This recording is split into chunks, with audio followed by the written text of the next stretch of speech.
Welcome back to The New Norm with Dr. Lou Graham, brought to you by Midway Dental and Catapult Education. As we enter into this new week, I hope we all realize that our offices must be shut down, but for emergency care only. All this week, we'll be talking about what is emergency care in teledentistry. We'll have more segments later this week on these topics, along with webinars. On these topics, we'll also be showing guidelines on how to be safe, or as safe as we can be, because that's our goal. We got to be safe. As we enter into week 2, as a profession of this pandemic, we have to look at ourselves and go, what did we do already last week? Look, if some states are telling us that we may not be reopening till May for elective care, we must be thinking beyond next week. So many are thinking, oh, next week. No, we got to be thinking beyond next week.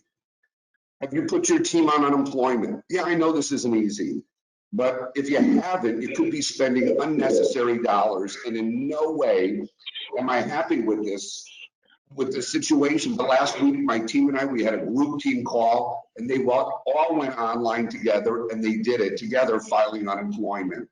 Yeah, it's temporary, but you got to do this. If they come back part-time, by the way, just pay them normal. Don't give them cash. It's all normal. Yes, this may be a little bit more stressful, but I get it. Of course, it's more stressful. And also, they will get a little back from unemployment if they come back to your office, but it's okay. Check with your accountant. Now, if you're putting them on sick leave or other options, as we discussed with Nolan last week, you get direct dollar credits for this, direct dollar tax credit. So again, I'm just reiterating about last week. Now, you got to change what your team is doing immediately as far as unemployment. Now, this morning, we must talk about how we're going to close our offices down. You know, it's not just a switch to turn off the lights. It's just not.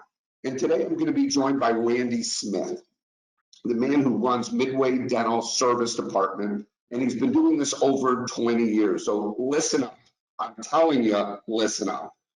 I talked with Randy yesterday, and there are steps every office must do, and even a list doesn't do it all. We've all seen the lists, but again, it's more than just a list. Randy said yesterday when we were talking, all our offices are different, and they all have different protocols to shut down.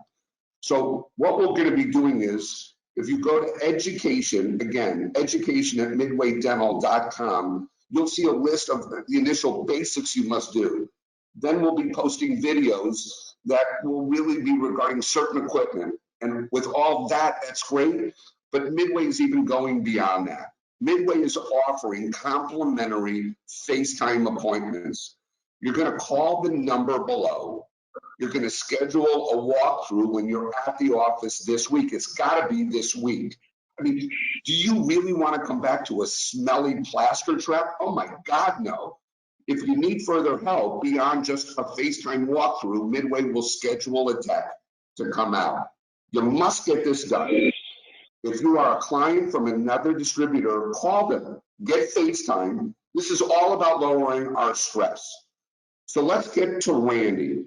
I want Randy to say hello to our audience, and I'll let you take it away, Randy. Randy, thank you so much for joining us today. Yeah, thank you, Lou. Thank you for the introduction. Glad to be here today. Wanted to talk about just basic equipment protocol to shut down your office. And it's a lot of things that people don't talk about. So some of those things are, what are you going to do with your sterilizers? What are you going to do with your vacuums and compressors and mechanical rooms? So we've made this comprehensive list, and we can't cover everything, but what we can do is just be here for a resource. And in doing that, you know, we want to put you in touch with our service techs, put you in touch with our coordinators, and we've reached out to manufacturers, and they've provided protocols for us that we can send to our customers to follow. And they're guidelines that they are recommending, and that's what we want to do. And if you need further assistance because it's beyond the scope of what somebody's comfortable with, that's where we want to bring in the FaceTime. And I did this morning with an office, and it took about 10 minutes. and I made them comfortable with what they had to do. So can you kind of give us, I know we have the list that Midway recommends for the initial list on the website at education@midwaydental.com, but can you give me some kind of specifics and guidelines that teams may not be thinking about? Yeah, so sterilizers, we can't leave sterilizers sitting in the office with water in them because after a week, biofilm, or less than a week, biofilm is going to start to build up. And we're going to have other problems. And you can't leave, a hydrum with the soap in it, because the soap will sit there and crystallize, and then it's not going to work when you get back. You can't leave, ultrasonics, any of this stuff. It all has to be cleaned out. You're going to want to take your plaster trap, run water through it, and, possibly if it's an older plaster trap, take it right out of commission. Just take it right out, and we'll get you a new one when the time comes. If you don't do some of these things, you might come back to a pretty smelly office. Yeah, I don't think anybody wants that. No, it's pretty bad.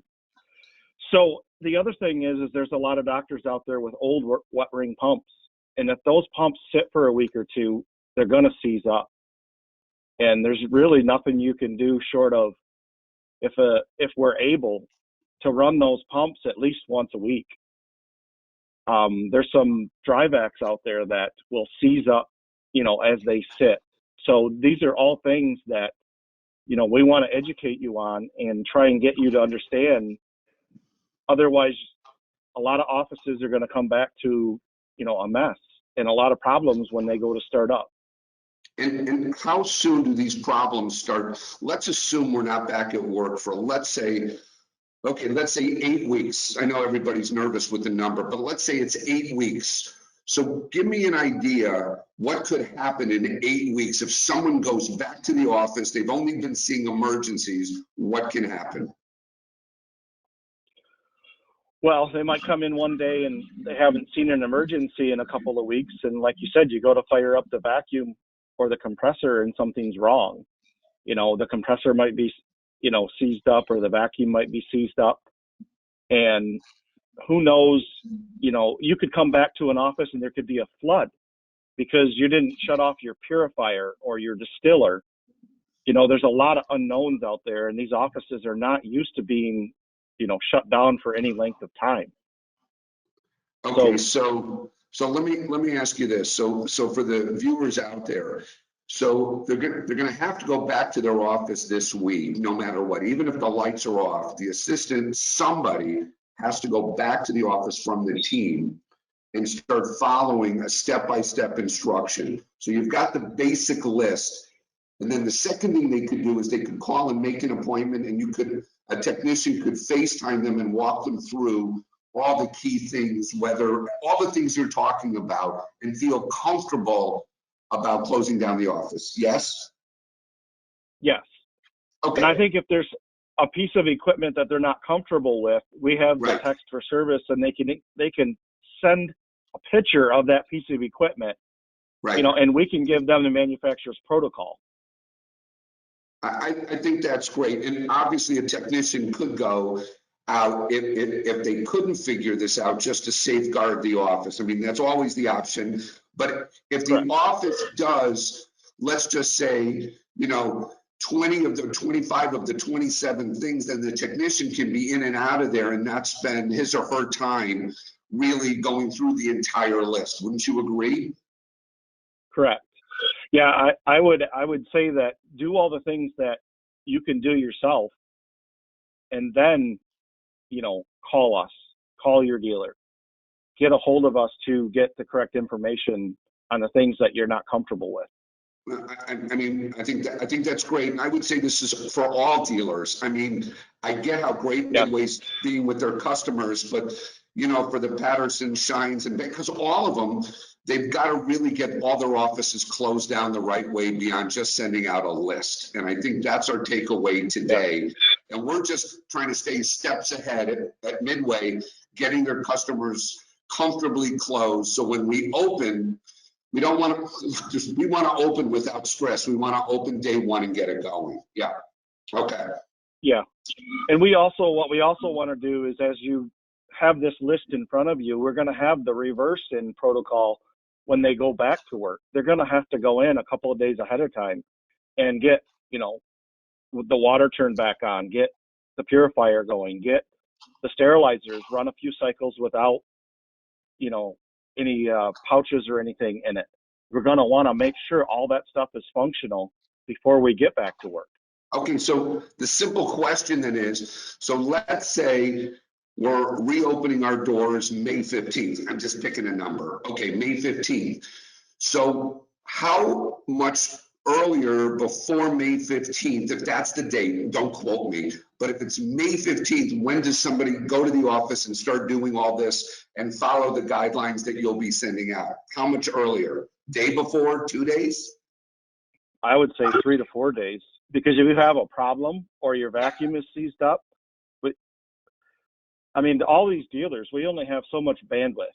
And if Right. there's a bunch of people with down equipment, we're only going to be able to see so many people. So that's why we want everybody to pay attention to this and try and do what you can to help yourself. We'll all win in the end. It'll be better for everybody.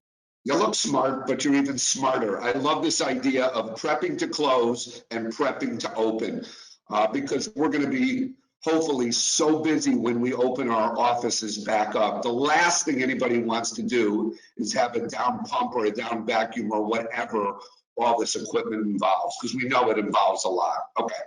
Any last words to our peers?